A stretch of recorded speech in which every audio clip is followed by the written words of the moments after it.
Hey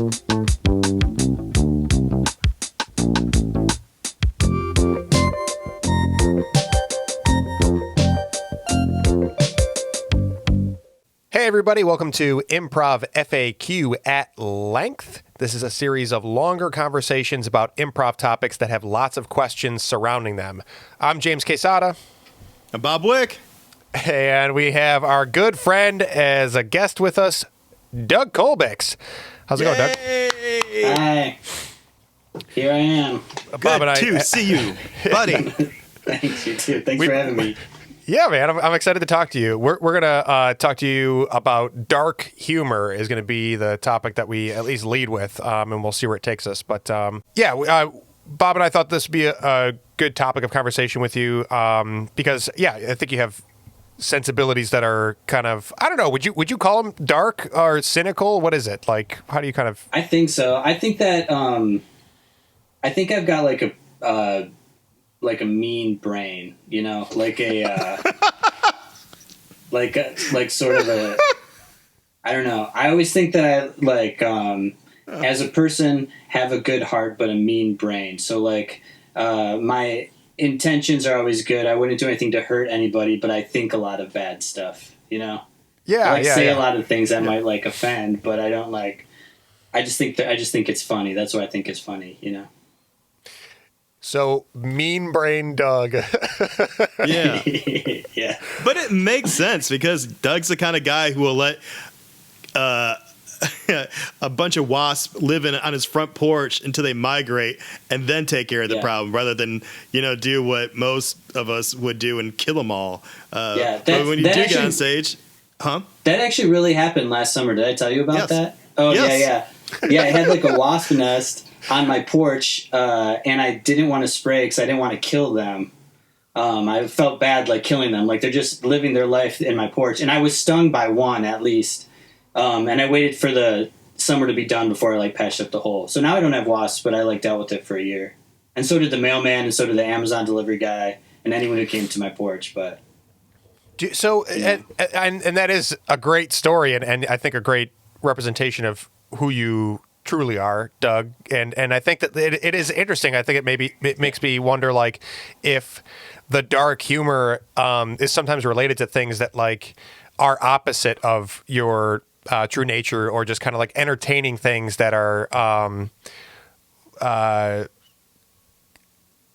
just like extreme indulgences in imagination that are deviations from your personality or your real life habits. You know what I mean? It's like video games and violence in video games and movies. It feels the same thing.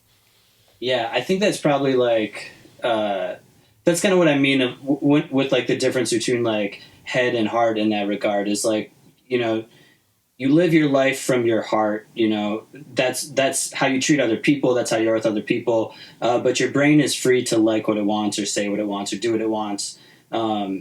It doesn't necessarily, I don't know. I think like if we wanted to equate this to like improv and like dark humor and that kind of stuff, I think like making a joke that's about I don't know, if you make a joke about like some deadly disaster in the history, that's a dark joke. That's something that's like a thought thing because you're like playing on this experience that happened long ago. But if you make something that's like a joke, that's like if it's like a racist joke or something, a lot of people like make the mistake that that's some kind of dark humor, but it's not. Like racism is like a hateful thing, so that's something that comes from like a hateful heart. So if you're making like slurs and stuff, that's coming from somewhere else. Do you know what I mean?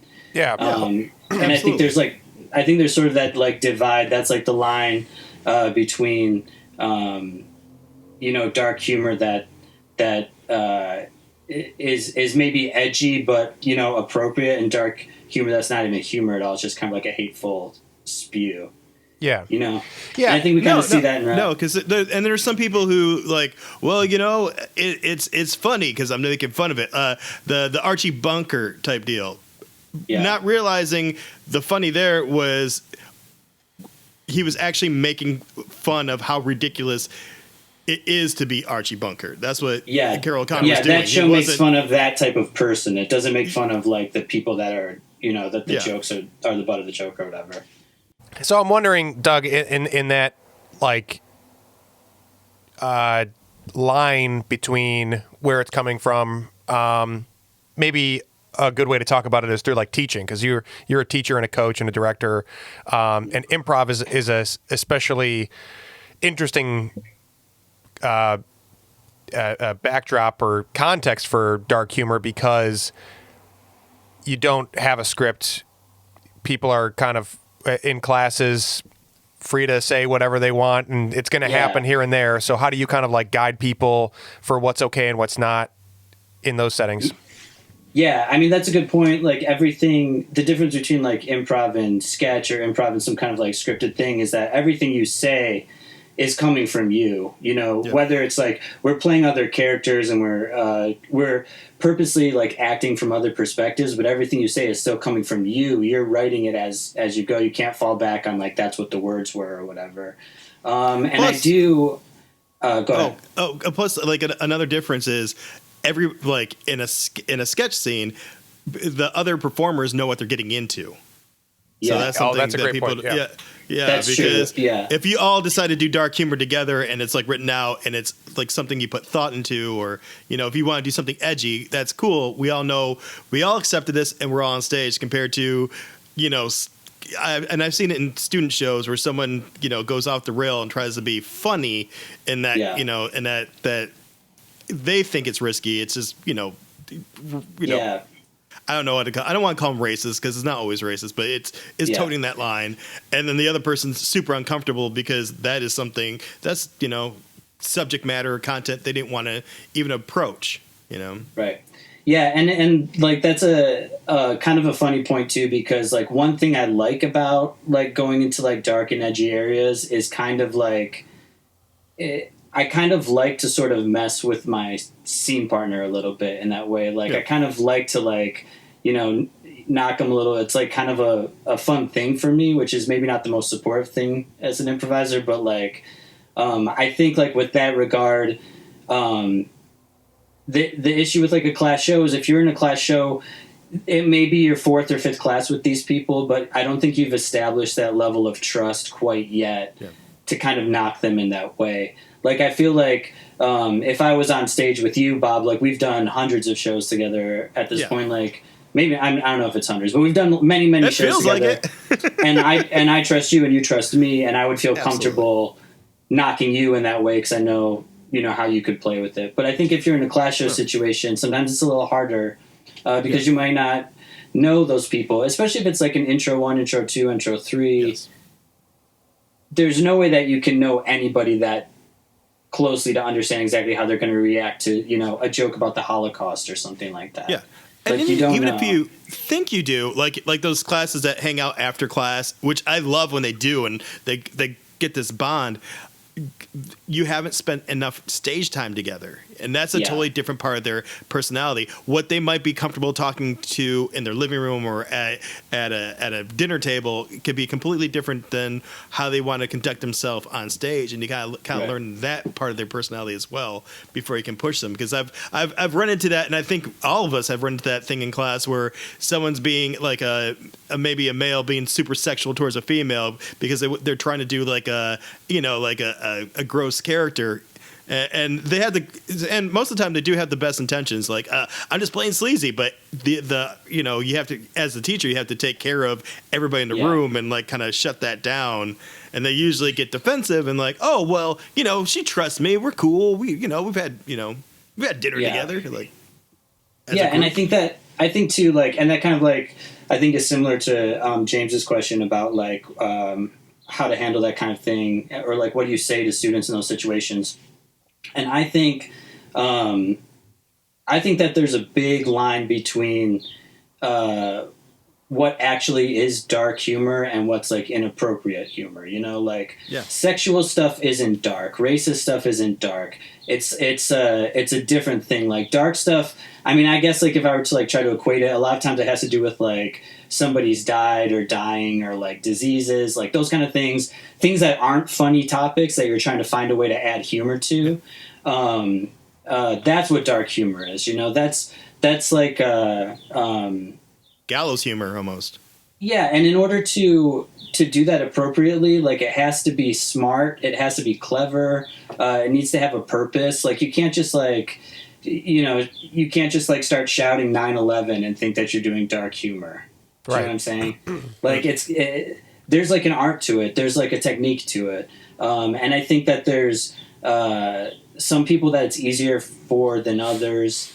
I think a lot of it comes down to how the audience is perceiving you as a person. What's your likability with this audience? You know, if an audience doesn't like you, I wouldn't recommend going dark because they're not going to be open to it. They're going to like turn on you more. If an audience is really like digging you that day, you're going to have an easier time with that kind of thing. So it's like totally. It's all about getting them. It's all about getting them to be your friend, and then they'll forgive you for these kind of like trespasses in comedy, you know. But if you don't like somebody, they could do the funniest thing in the world, and you're not going to laugh at it. You know what I mean? Like if you think of somebody you don't like personally, you probably don't find them funny, and you probably don't like when they're around. So it's like that's like a big piece of it. Yeah, be somebody who's like, show yourself for being like a genuine, kind person who's smart, and then they'll like accept those kind of things, you know? I think I actually recently, not that long ago, had a situation in a class where a student was doing some kind of, I felt racially insensitive jokes. I won't go into detail of what they were, but my thought on that situation is like, if you can somehow put yourself in the perspective of that person, you know, or if you can imagine that your entire audience is that person, how would you feel in that situation, or how do you think that they're going to react? Like, don't say anything about, don't, as a character who's a different culture than you, say something that person wouldn't say about themselves. You know what I mean? But also, it's also always weird for me because it's like tough to, it's tough for a person like me to discuss that topic because I'm like clearly, a privileged white male person, you know? So it's like, my perspective is skewed in that at all. But as like somebody who doesn't want to, hurt other people, I think like if we all approach it like we're not trying to hurt other people, that could be a helpful thing, you know? Does that make sense? No, I think you made a good part. Like when you talk about if it's coming from your heart, if I know, like you made another good like point. Like first of all, it comes from the heart, and second of all, like it is tough for a white male, like to tell other people how to act, especially when it comes to items of race. But I guess we should point it out to other white males, like. Especially like, hey, like be sensitive, I don't think it should be off the table to play other cultures if you respect the culture and have something interesting to say and treat them as human beings, which they are, and actually try to comment on what relates us to each other, not what some weird stereotype that you might think is funny, Yeah. But also... Yeah, I mean, we all, and it's weird because like anyone who's an improv teacher has probably touched this subject a little bit because I feel like it happens more often than it should. But I don't know. If you think about, like, I don't necessarily like think that those people who are making those jokes or whatever are bad people, or are racist people, but I think that they just don't quite understand the difference between saying something for a reaction or saying something as part of the art form of improv. Like if you think of when you're a kid, like, you know, a 3-year-old doesn't understand communication quite yet, so they like say some weird stuff. I think it's like early improv students don't quite understand improv communication yet. You know. I think about it more recently. I've started saying in classes that you got to earn your way up to being edgier or breaking taboo. And there's going to be no-fly zones in classroom setting, not just to protect each other or be respectful. It's not really about censorship. It's more like the idea that if you were to learn sword fighting, there's a reason that you start with wooden swords, is just to learn to find the movement and the handling of it without risking really hurting anyone.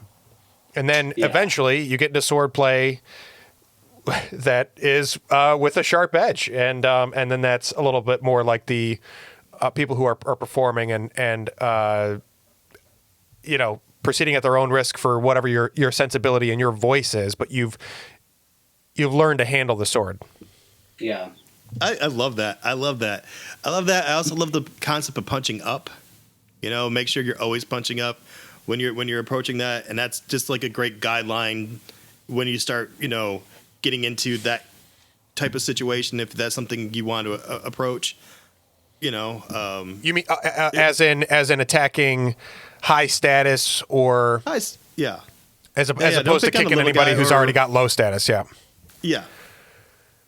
Or gets enough of it, you know, you catch enough shit, you know, that's not, you're just adding to it. Yeah. Yeah. And also too, like, with the concept of like punching down, like every joke isn't necessarily a punch. You know what I mean?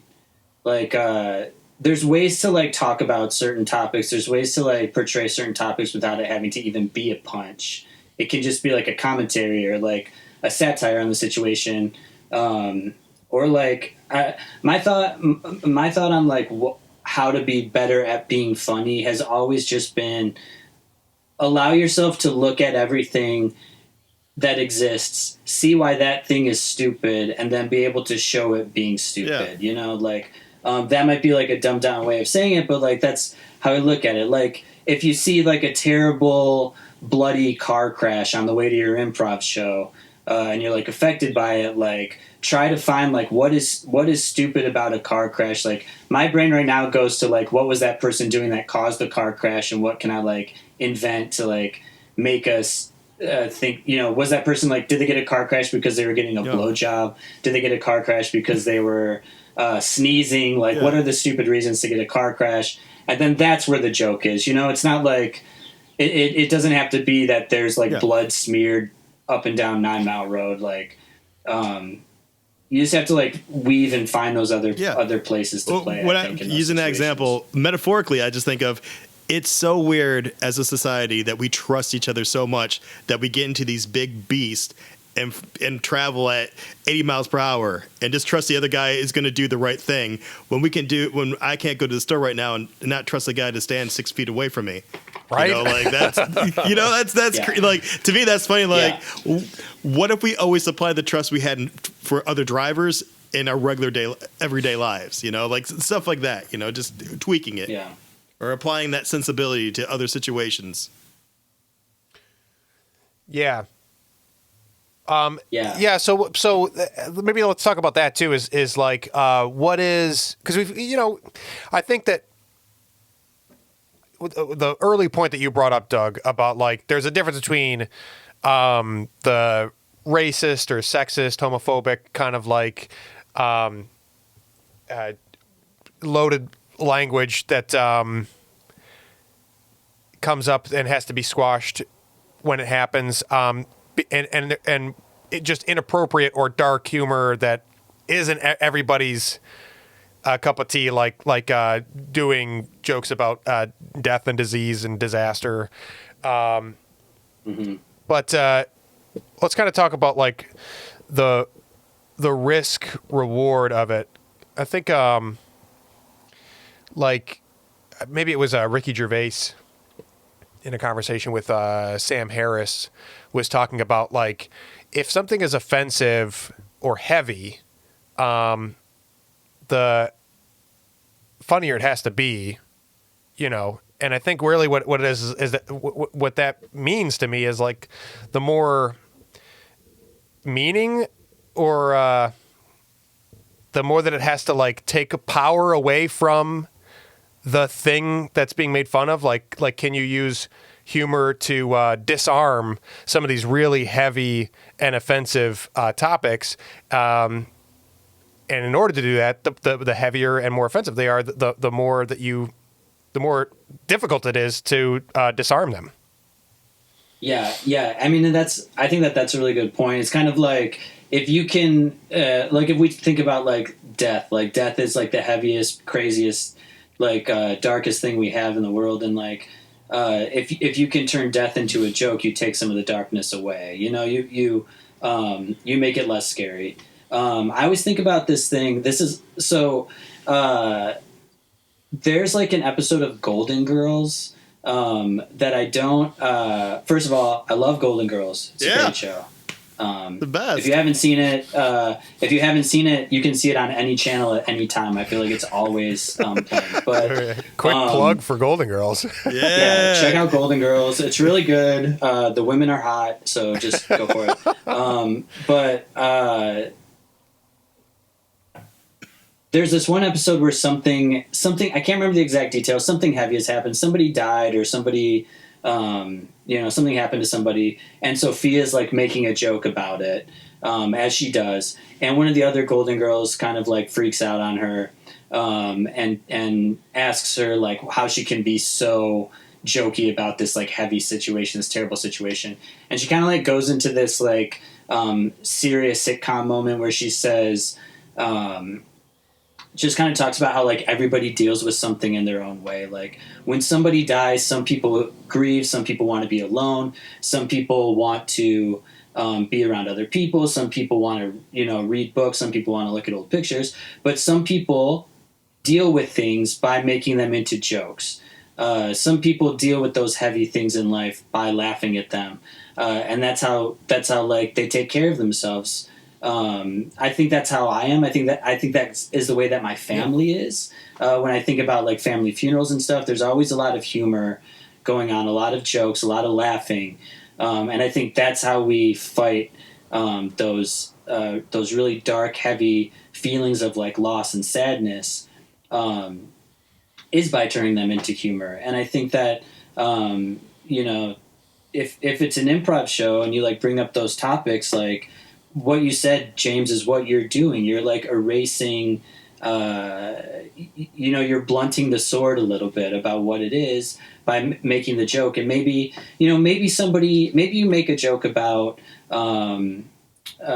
somebody's grandfather passing away, and maybe somebody in the audience's grandfather did pass away, that day or that week. That's always the fear that you would do that. At least you kind of like did your best to share with them your tool to deal with it. You know what I mean? Yeah. I mean, so basically you're comforting, and that's one of the techniques you do when you comfort somebody. Like, oh, I don't know what your pain feels like. I've had something similar to it because I've had the same past experience, and let's just share and this that. This is what I do to deal with it. Yeah, and I'd say more often than not, it's not that heavy of a situation. When people are like watching improv shows, but James, you brought up the risk of it when you were talking about the Ricky Gervais thing, and like the risk is that you might offend somebody, you might say something that somebody doesn't want to hear, and if you're gonna play in this way, if you're gonna like walk this path of dark humor, you have to be okay with that. Otherwise, what's the point? Why do it? You know what I mean? Like, yep. you have to be ready for the positives and the negatives that come from those kind of things. So, and I always am. Do you have anything like, I don't know, I'm not sure if this ever has come up to you where you accidentally offended anybody, but is there something you tell yourself? Like usually, or that person if they're offended. Yeah. Well, I mean, I would say like anytime I say any joke and people don't laugh at it or like it, I just tell myself that they didn't get it. It was like too smart for them. But, Good. I think that's a good defense mechanism. Life they'll vest get there. on the way home. I always imagine they I've get never in the felt- car ride home like, oh, that was, Yeah. that's how I do like my men. All right, cool, that's funny. Yeah, like I've never felt bad about something falling flat, and honestly, I strangely feel empowered by it because it makes me feel like I'm smarter than everyone. But but there has been times. There's one time in recent memory where I think it was in a Name This Show, which is like the long form kind of loose set that happens after All Star Showdowns. If anyone hasn't seen those, but like. A Name the Show is always as kind of a darker set, generally a little bit weirder, a little bit looser. And we were doing, it was a scene where we were like on the top of the cliff, and at the bottom of the cliff there were a bunch of Nazis like having a picnic. And we were talking about killing those Nazis. Like we were like, what can we throw off the cliff to kill those Nazis? Which to me, of course, we shouldn't kill other people, but to like make that joke against Nazis, I think is fine because Nazis are very hateful, terrible people. But somebody after the show pulled aside one of our ushers and yelled at the usher because she was offended that we were talking about Nazis. She wasn't a Nazi herself. She was an older woman, 70 to 80 years old. And she was just offended that we were even said the word Nazis in this show.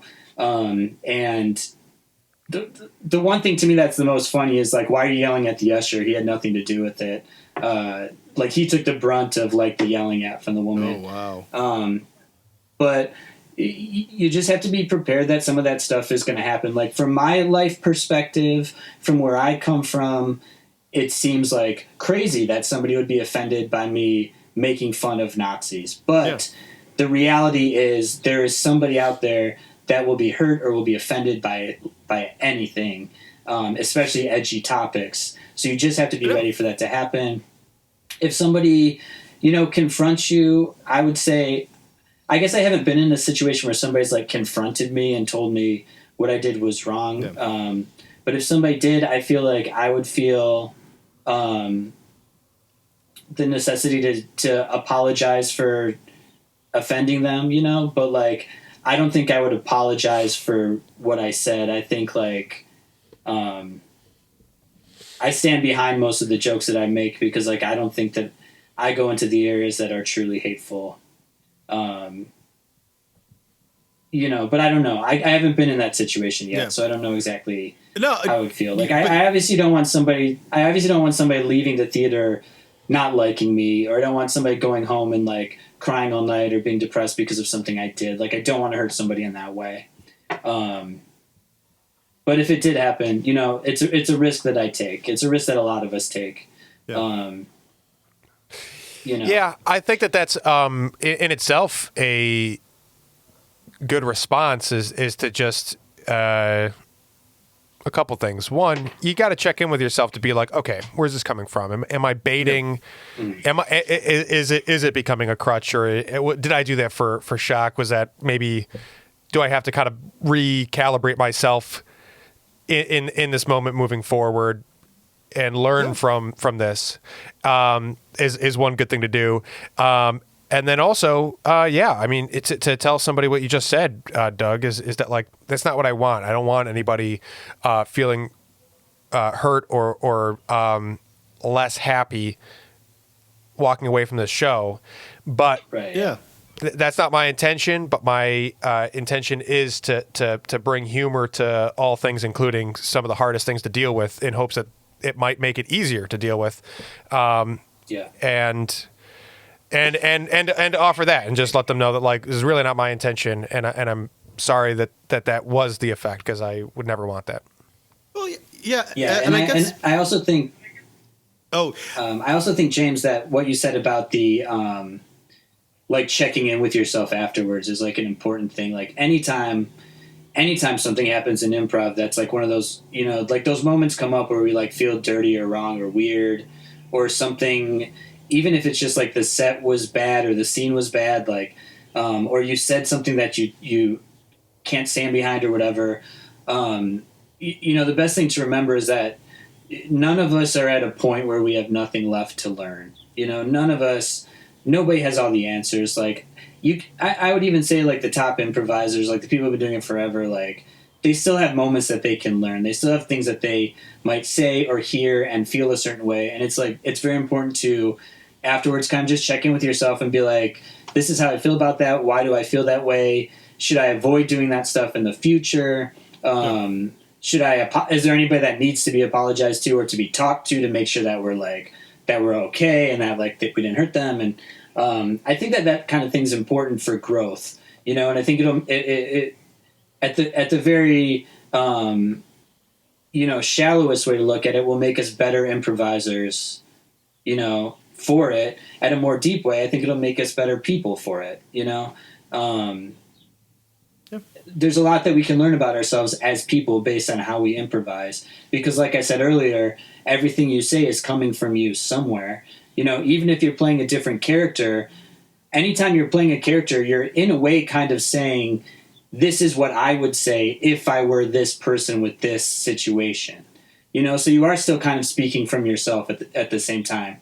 No matter how deep you are into a character, you're still saying, this is what I would say if I were, a 12-year-old girl who's playing badminton at a beach. You know what I mean? So you are kind of like reflecting from yourself still. So like when things come out that are like too edgy or too weird, it is important, like you said, James, to check in on those things or like talk to somebody about it that you trust. I have some improv friends that including you guys, that I like trust enough to like talk about anything and figure out, was I right or was I wrong? And I think everybody's got those people, so it's important to like lean on those people, for help. Yeah. I completely agree with everything you just said. I mean, the best you can do when you're up there, part of the fun of being an improviser is you don't know what's going to happen. You can never have complete control. And if you do have complete control, then you're probably resting on your laurels. But it's that thing, like, you have to make sure that, your heart's in the right place and you're playing to the height of your intelligence and you're trying to entertain. And as long as you're doing those three things, there might be things you have to learn along the way, a different phrasing, different words, make sure and just checking in with yourself, make sure that what you intended to communicate was communicated correctly. Because I think that, because if everything else is in line, that's like the fourth thing you have to work on, like making sure that you have a clear communication to the audience and to your the other people in your troupe, to make sure that you're just playing smart. Yeah, live performance and collaboration are both by necessity about communication and effective communication. So if you want to connect with an audience, learning how to better communicate and check in with how good of a job you're doing is important. And that goes for the people you're on stage with too, even as you are performing with people that you're really close and tight with, like you said, Doug, just to kind of take advantage of the fact that you're close and check in and talk about it so that you can communicate better amongst yourselves and to the audience. I mean, you should always check in with your audience because sometimes they want you to play darker. Like we've gone into those showdowns, darker. Like, oh man, look at all these nuns. We better not swear. And then someone lets out a swear and it gets the biggest reaction. Oh, I guess these nuns want more fuck jokes. There we go. Yeah, I mean, I would say that that I push boundaries doing improv as much as I can. And I don't necessarily always do it like purposely. It's just kind of like that's where my brain goes, and I don't like to like stop my brain. I don't like to like stutter, so I just kind of like spit out what's coming out.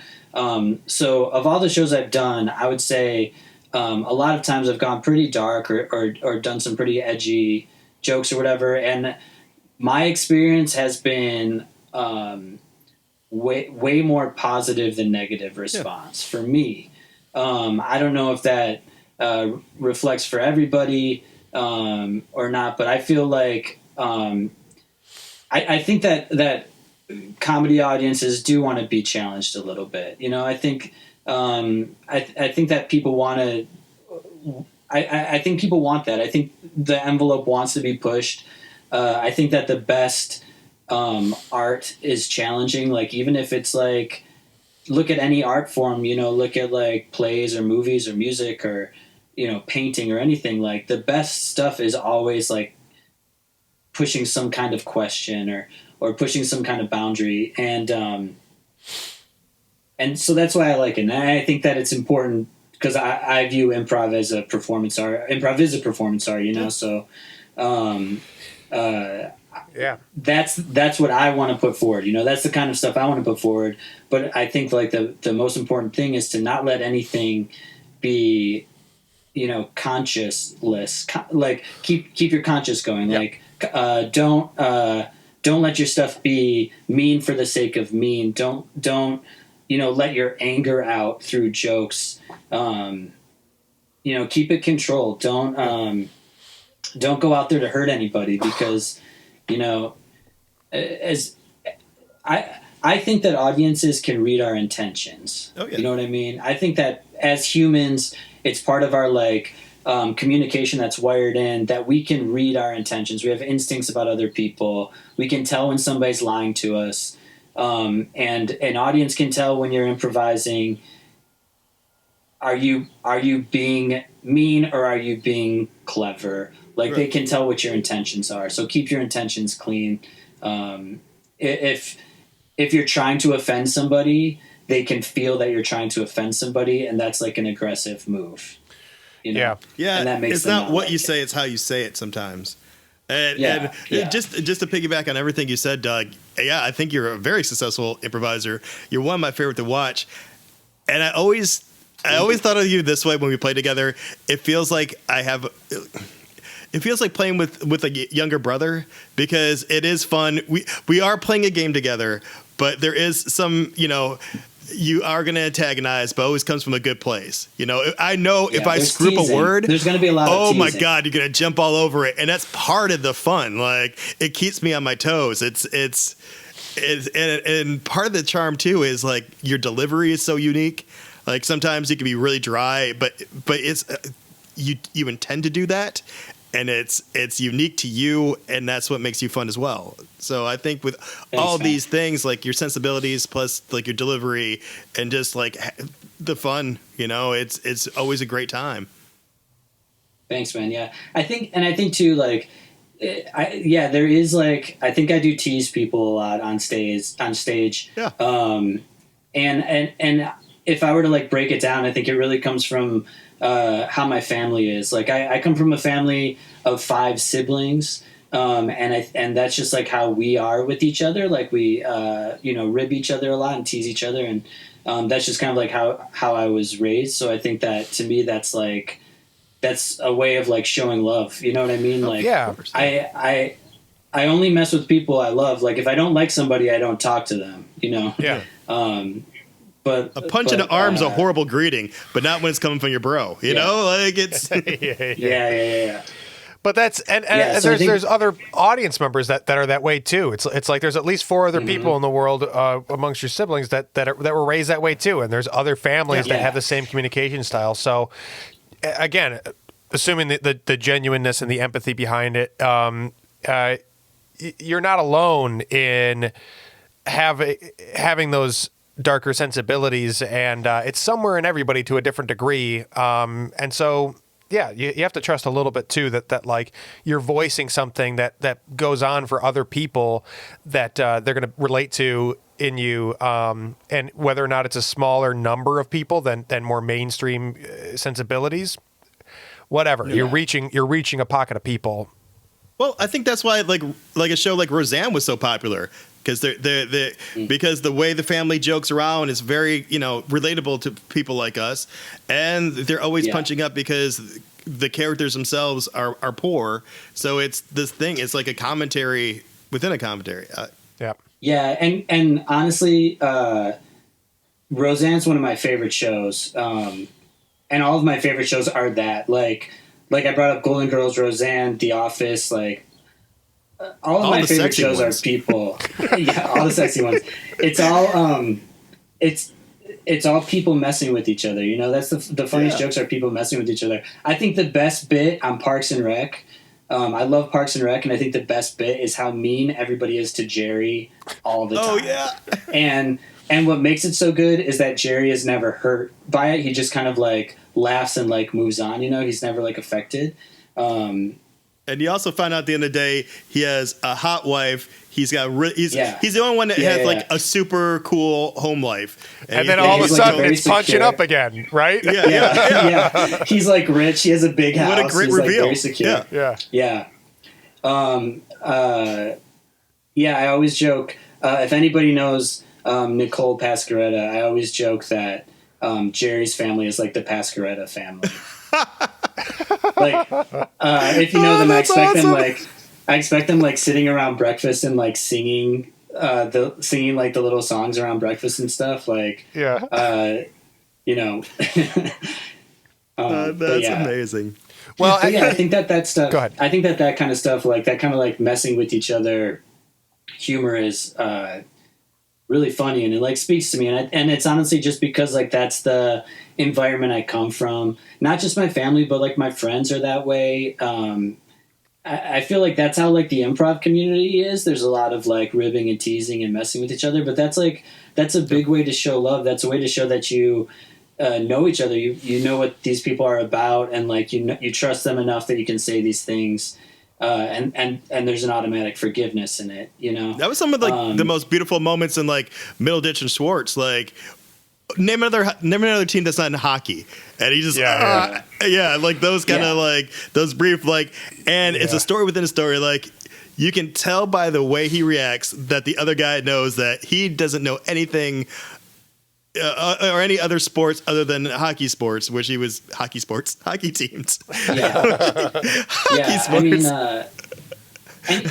I don't know. I just think that that's like the stuff that is, you know, that's what like makes us want to be around each other, is like those kind of moments of like closeness. But this is kind of like a strange metaphor, but I just like read this article the other day that said that because the way that genes, like genetics, can sync up is not infinite. Like there's only so many ways that like genetics can sync up. There's likely to be 7 people on the planet that look exactly like everybody. So like each of us likely has 6 identical twins on the planet somewhere. And I think that that's when it comes to like being raised with teasing or like, you know, living life a certain way, I think there's even fewer combinations. I think for every person that's like, you know, damaged because their dad left their family when they were a kid, there's thousands of other people whose dads left their family when they were kids. And if you pull that up in an improv set and like, you know, make a joke about that personal experience, that's kind of like an edgy topic, the likelihood that somebody in the audience is going to be like, I get it. Like, I get it. And like, this is a good way for me to deal with this thing. And I think that's the positive that can come from, you know, dark moments and sets. Is that kind of like, that kind of feeling of like, you're not alone because I've had this same bad feeling, you know? It's why people post on Facebook when they're not happy about something and they post some like negative like post that's like, oh, this sucks or this sucks, because all that they want is for other people to click like, and the more people that click like, the less alone they are and the less bad it feels, you know? That's why people reach out in that way. I mean, if you think about almost like every biopic we ever seen of a great comedian or performers, it always starts off with like a horrible like tragedy or background that forced them to use comedy as a comforting tool. So almost like to go back to what James saying, like the Ricky Gervais quote, if you're going to talk about this dark humor, you almost have to make it funny enough where it's comforting. for everybody in the room. Yeah. Yeah. And I will say, like, for me personally, like, my life has been pretty privileged and lucky. Like, I don't come from a rich family. I don't come from, like a super well-off background. My family's had problems and money problems and things, but like, I come from a family that is strong as a family that like stays together. I have a lot of siblings. I have a lot of aunts, uncles, cousins, and people love each other and forgive each other. And, I'm lucky to come from a very stable environment. I always think that my parents are two people that wanted to be parents, especially by the time they got to me. I was the third kid. I had parents that wanted to be parents, and not everybody else is lucky enough to have that. So I come from a life that's, sheltered enough, suburban. I've never gone hungry. I've never not had a roof over my head. And I'm very lucky in that way. And so I think that the things to me that have been struggles in the past are sadness over things that like you don't fully understand, especially if you're a kid, like a grandparent dying, or the fear of a global pandemic, or a major terrorist attack, or this horrible experience where like 6 million people are murdered by a country. Like those things to me hit me hard, and those are the things that are like struggles to me, because it's hard for me to understand how the world can be that way. It's hard for me to understand that people can be so evil to do these things, because realistically, we could live in a great, perfect world if everybody would just let that be what it is. And they don't. There's terrible people, there's selfish people, there's greedy people, and they're all hurting each other. And I think for me, that's something that I need to deal with. And the way I deal with it is I turn it into a joke. I make it a joke, and I call those people stupid for everyone to hear. And I want as many people to hear me say that I think that this person is fucking stupid and is wasting their time. And that's how I fight that thing. And I think maybe if I were like analyzing myself, which I guess I am, that's like kind of where my desire to like perform in this way kind of might come from, is finding a way to deal with like the sadness of the terrible things that exist in the world. Yeah. And like James said earlier with the Ricky Gervais thing, is like, I just want to take power away from those people. I want, my dream would be to say something about some terrible person and them see it and then adjust the way they are, because they realize how stupid they're being. They realize like how evil they're being. And then they like can wake up and be like, oh, this is, I see the light, because this person made fun of me. Like the likelihood of that, who knows what it is, but. You think about how many times Hitler has been used in comedy. Like, Charlie Chaplin, Hitler, Jojo Rabbit and stuff like that. The man hurt so many people. He hurt society. He hurt globally. He hurt people. So to knock that guy down is very comforting. Yeah. Yeah. And if Hitler was alive today, he'd feel pretty stupid. I think he's like the most made fun of person of all time. Just a movie marathon of all the cinema that's shitting on Hitler. He just has to watch it in his prison cell every day. But it's like, here's a person that did all these terrible, awful things because all he hungered for was this power, and like he wanted to be the most powerful person.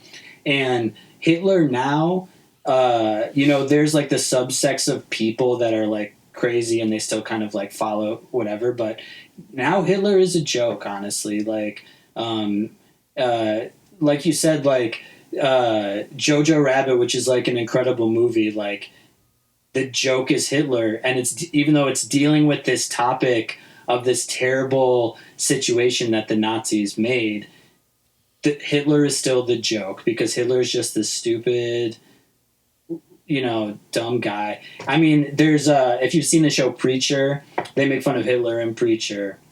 If he was alive today, I bet he'd be pretty embarrassed, Yeah. Well, and I'm glad that you said that, Doug. The whole idea about giving things contemplation that you don't understand, because obviously dark humor. Not everybody who's making jokes about every single situation or topic is coming from it from a place of personal experience, and that doesn't have to be true in order for comedy to be a healing tool or a disarming tool.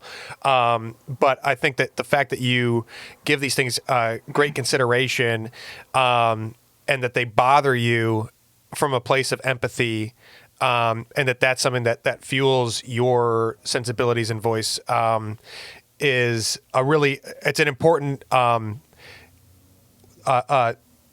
it's an important thing to point out as in the conversation, alongside, of course, things from personal experience, but also it's very possible to just give deep thought about things and explore them and try to understand them. And it kind of comes back to the beginning of the conversation where your true character is someone who wouldn't hurt a fly and is very giving, generous, and empathetic. But it's that contemplation and that exploration that can drive you insane if you don't have an outlet for it. Because there's shitty things in the world, and that's it. And we got we got to find a way to heal with it somehow. Yeah, and totally. Yeah, I don't know. I think too. It's like there's also this desire to also make other people think about these things. Yeah. You know, like you bring them up and you make other people think about it. Because there's also a danger in forgetting. Like I feel like it's the most cliche thing about, if you don't learn history, you're doomed to repeat it or whatever. And I think that, but honestly, like it's true. Like if you just want to, if you just bring up like, the Holocaust, 6 million people were killed plus, actually more than 6 million, but like 6 million Jewish people were killed in the Holocaust. And it's kind of easy sometimes to like sit from like, okay, I'm this like this guy in his 30s that lives in America in 2020. It's, to me, that's a number. Like here's a number of people that died. But if you remember that, like each one of those people was you. Everything that you make your life, your entire universe is only one. That's 6 million of them, and like they all are like they're all ended for a reason of like selfishness, greed, whatever. That to me, like thinking about it in that way, like that 6 million families, that 6 million dreams, that 6 million life goals, that 6 million whatever that didn't get to be realized. It's a lot more serious than we like allow it to be anymore. But if you get down this path where you talk about it like how we're talking about it right now, it starts to get very sad. It gets like, it's important to be said, but like it really can weigh on somebody, especially in a time right now. Like, I don't know when people will watch this, but right now we're in the middle of this global pandemic, where like there's so many different sides and all these people have different opinions. And some people are going like, oh, well, this pandemic's not so bad. It only kills, it only kills 2% or 1% or whatever the actual percentage is. And they put that like it's an actual thing that matters, when the reality is people aren't a percent. Like if this pandemic killed only one person, that's too many people, because one person is an entire universe, So if we have something that's like, oh, there's been 4,000 people killed in Michigan, that is something to take seriously, and it's a disaster. It's not this small percentage. Yeah, there's X amount more people that aren't dead from it, but 4,000 universes that are snuffed out that don't have to be, that's a big heavy thing, and I think that places like this is where my brain tends to go when I'm thinking about these things. So if I can like find a joke in there, if I can find a way to lighten it up, and if I can share that with other people, I feel like I'm doing a service, and I'm entertaining myself, and it kind of like it I don't know. It's like that's the dragon that I chase. Is that feeling of like finding ways to deal with these topics where we don't give them so much weight, but we still deal with them and still find ways to get through stuff together. Because like I said, we could live in a perfect world if people would let it be that. And so many people won't let it be that. And so that's why we have all these struggles and fights all the time. Yeah. But, you know. Yeah. And I think Miles Stroth, when people ask him like why he does improv, he says to heal the world through comedy or something to that effect. And I think that comedy and specifically improv does have a healing power, and the more exposure to comedy versus tragedy that we can give people, commenting on the same things. There's comedy and there's tragedy, and they're both about the world and the same things in the world. So, yeah, I think it's a good endeavor. It's a risky one, and I feel like we really did a nice job of covering some of the difficulties around it. Yeah. It's honestly like a hard topic to talk about, and it's like it's a hard topic to teach, and it is something I get asked a lot. I taught a workshop one time that was just about dark humor and dark comedy, and like it really is a puzzle of finding the right way to talk about it, because you don't want to like arm somebody who doesn't understand how to use it properly. You know, like I feel like a big part of being an improv teacher, like, yeah, we're teaching the rules of improv, we're giving advice, we're, saying whatever, but a big part of it is that we're kind of like arming people with the confidence they need, because confidence is the number one thing you need for improv. It's honestly the only thing you need. Just go out there and be confident and your stuff flies. That's what we're giving people. So if you give people confidence to do the wrong thing or give the wrong type of person that confidence, that could be, it could be cause for like a disaster or a mistake. Well, you gave him a gun, but you didn't tell him where to shoot it, or teach him the proper way to load it or take care of this gun. So now you just got a random guy out there. Yeah, it's kind of like you have to like. Sorry, it's like you have to give somebody a gun and tell them not to shoot people. It's fine.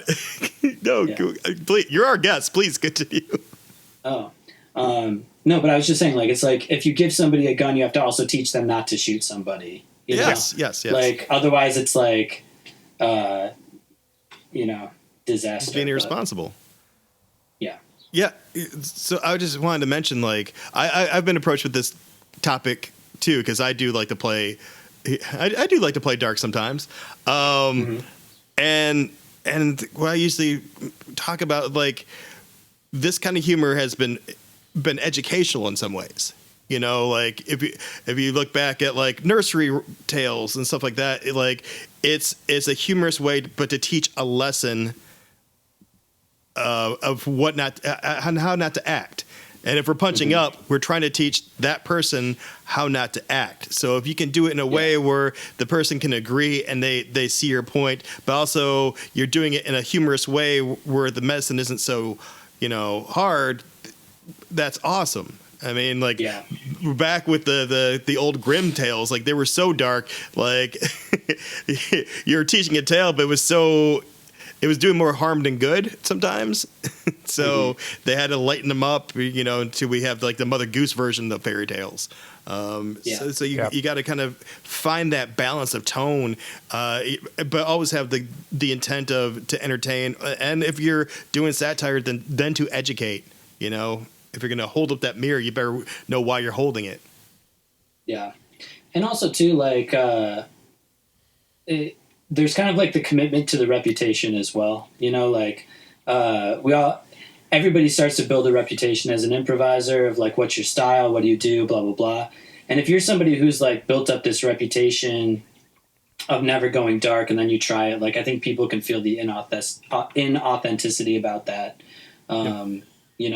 So yeah, just, I mean, I could sit here and like list people that are known for like going dark, and they all do it really well. And I think the fact that they're known for going dark gives them more of a license to do it than somebody who's not known for it, because it's what you expect, you know. Yeah, right. And so there is that. There's like that kind of part of it too, and that's why it's also complicated to just like teach to a student and tell them to go out and do, because they haven't earned that reputation, or they haven't, like James said earlier, they haven't like earned the right to really do that yet. Yeah. But yeah. Well, yeah. I think that's a good place to leave it, because we did talk up the power and the positive side of it a lot, and it's important to remember that early on you can't skip steps to earning your way up there. It's a dangerous tool and a really effective one. So you got to be careful with it. Yeah, use your wooden swords. Yeah. Yes.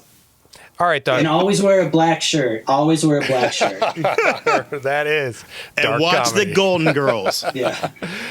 Wear a 3 black shirt steps. and be funny and act like Sophia Petrillo, and you've got it. Well, thanks so much for talking with us, Doug. This is a really fascinating topic, and I know that a lot of people are going to gain a lot from thinking about it in the ways that we talked about. So thanks for sharing your perspective on it. It was really, I know I learned a lot from just talking to you about it. Yeah, this was Thanks for great, having Doug. me. Thank you, buddy. Yeah, anytime that you want me to come just talk about myself for a long time, I will do it. Yeah. I am my favorite topic. Doug on Doug. It's been great, man. I'm glad you're doing well, and we'll hope to talk to you again soon. Thanks, yeah. And everyone come see me do improv when we are allowed to. Yeah. Yes. Until then, we'll catch you next time on Improv FAQ at length. Bye. Bye.